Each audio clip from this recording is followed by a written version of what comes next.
Quer dizer que agora, segundo Jesus, eu vou ter que deixar um pai, eu vou ter que deixar mãe, eu vou ter que deixar irmãos, eu vou ter que deixar irmãs, eu vou ter que deixar tudo para seguir Ele. O que é que significa isto? Precisamos entender. Precisamos entender.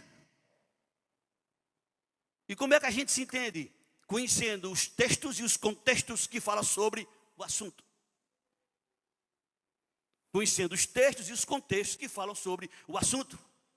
Às vezes a resposta está logo em seguida, às vezes a resposta está antes, às vezes a resposta está durante, às vezes a resposta está em outro livro. O que é que significa deixar tudo? Preste atenção. O que é que diz a palavra do Senhor? Mateus capítulo 10, 37. Põe na tela, por favor. Mateus capítulo 10, 37. Disse Jesus: quem amar seu pai ou a sua mãe mais do que a mim, não é digno de mim. Quem amar seu filho ou a sua filha mais do que a mim, não é digno de mim. O deixar que Jesus está se referindo é isto. Deus não aceita ninguém que ama qualquer coisa na mesma proporção que ama a Deus. Deus tem que ser o primeiro. Deus tem que ser o primeiro. Ele é egoísta? Não, é por direito. Primeiro e grande mandamento é este: amar a Deus acima de todas as coisas, de toda a tua alma, de todo o teu entendimento, de todo o teu coração, de toda a tua força. Esse é o primeiro mandamento. Assim como o jovem não passou nesse primeiro mandamento, talvez alguém não esteja passando. E não tem como alguém se render a Jesus e não cumprir esse mandamento. Não tem como. Quem se rende a Jesus tem prazer em bater, em falar, em dizer de alto e bom som: Deus é acima de tudo, Deus é acima de tudo. Olha, por Deus, por Jesus, se for necessário, eu deixo pai, eu deixo mãe, eu deixo irmão, eu deixo irmã, eu deixo qualquer coisa, não importa. Deus é primeiro. Deus é primeiro. E eu quero aproveitar e falar para vocês, talvez até haja discórdia entre mim e você. A gente é normal, a gente discordar, não é obrigado ninguém pensar igual. Mas primeiro na nossa vida é Deus. Primeiro em nossa vida, Deus. Deus. Segundo em nossa vida, a sua palavra na mesma proporção de Deus. Aí depois é que vem as outras coisas. Às vezes a gente inverte os papéis. Às vezes a gente quer colocar a igreja em primeiro lugar. A família nossa está na frente da igreja. A igreja aqui, a igreja terrena aqui, ela é passageira.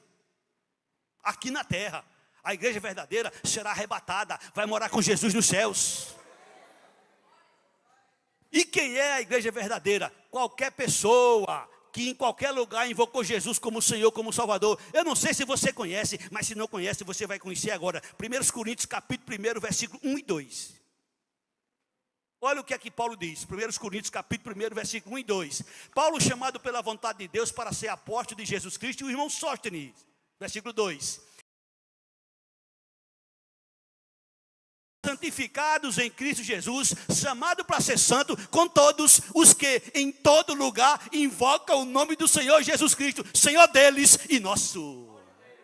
A igreja são todos que estão em qualquer lugar, aqui, ali, acolá, lá embaixo, lá em cima, não importa onde ele está reunido, importa que ele invocou Jesus como Senhor, como Salvador da sua vida, importa que o seu Senhor é Jesus, importa que o seu Salvador é Jesus. Aqui é um lugar onde a gente fica à vontade, porque a gente gosta, a gente tem amigos, tem irmãos, e aqui é maravilhoso, como também em outros lugares, qualquer, desde que fala Jesus, desde que prega Jesus, desde que mostre que Ele é o Senhor absoluto e que não tem outro. A mensagem tem que ser cristã, a mensagem tem que ser centralizada na pessoa de Jesus, a base da mensagem tem que ser a crucificação de Cristo. É isso. A igreja verdadeira é essa daqui. A igreja de Deus que está em Corinto. Aos santificados em Cristo Jesus, chamados para ser santo, com todos que em todo lugar, inclusive Caruaru, inclusive qualquer outro lugar do mundo, com todos que em todo lugar invocam o nome do Senhor Jesus Cristo, Senhor deles e nosso. Amém? Jesus é seu Senhor? Jesus é seu Salvador?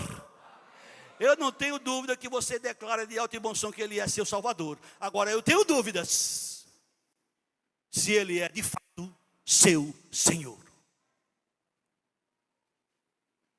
Eu não tenho dúvida que Jesus é seu Salvador. Eu não tenho dúvida. Você que faz parte das igrejas, você confessa, você professa, você diz, você tem prazer em dizer que Ele é seu Salvador. Mas eu tenho dúvida se Ele é de fato seu Senhor.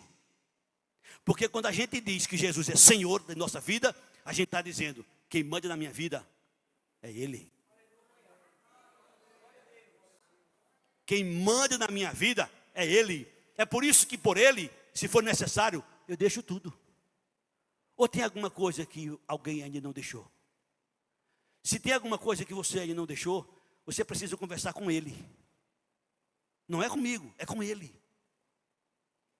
Se tiver alguma coisa em nossas vidas que está impedindo a nossa relação, a nossa comunhão com Ele, a gente precisa ajustar isso. Seja lá o que for, seja lá o que a tua mente esteja acusando.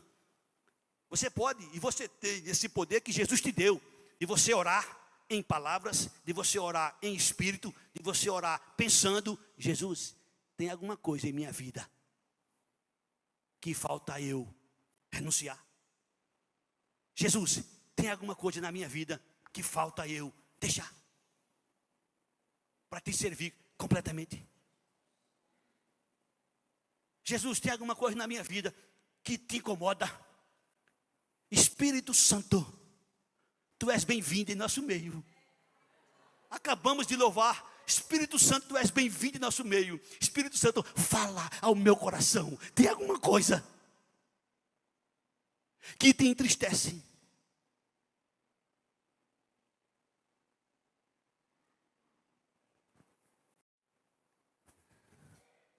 Irmão, se fosse agora,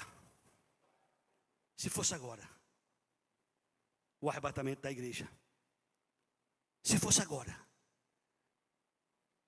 o momento da gente se encontrar com o Senhor, se fosse agora o momento da gente fechar nossos olhos, porque o arrebatamento da igreja é uma coisa que vai acontecer, hoje, amanhã, só Deus é quem sabe quando é.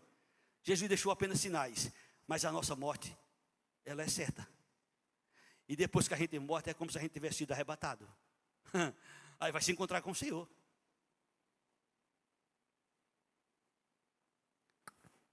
Pedro, os demais apóstolos disseram, Senhor, tudo deixamos para te seguir. Jesus disse, Pedro, Jesus disse aos discípulos, Jesus mandou escrever para que a gente tivesse conhecimento. Quem quer que seja no mundo que deixou tudo por Ele, esse vai ter aqui num presente 100 vezes mais, de tudo quanto perdeu, de tudo quanto renunciou. Será que você entendeu isso? Eu vou pedir que coloque na tela Marcos 10, versículo 29. E depois o 30. Disse Jesus, em verdade vos digo, ninguém há que tenha deixado casa, ou irmãos, ou irmãs, ou mãe, ou pai, ou filhos, ou campos, por amor de mim e por amor do Evangelho. Há muita gente hoje que eu digo, na nossa época, há muita gente que bate no peito e diz, eu sou cristão, eu creio em Jesus, eu sou cristão, do seu jeito, da sua maneira. E tem uns que ainda vão mais além, eu não sou evangélico. Eu sou cristão, mas não sou evangélico. Tem alguns que vão ainda além e diz isso. Palavra de Jesus, eu vou repetir, viu? Palavras de Jesus. Disse Jesus, em verdade vos digo, que ninguém há que tenha deixado casas, ou irmãos, ou irmãs, ou mãe, ou pai, ou filhos, ou campos, por amor de mim. E por amor ao Evangelho. Está aí escrito.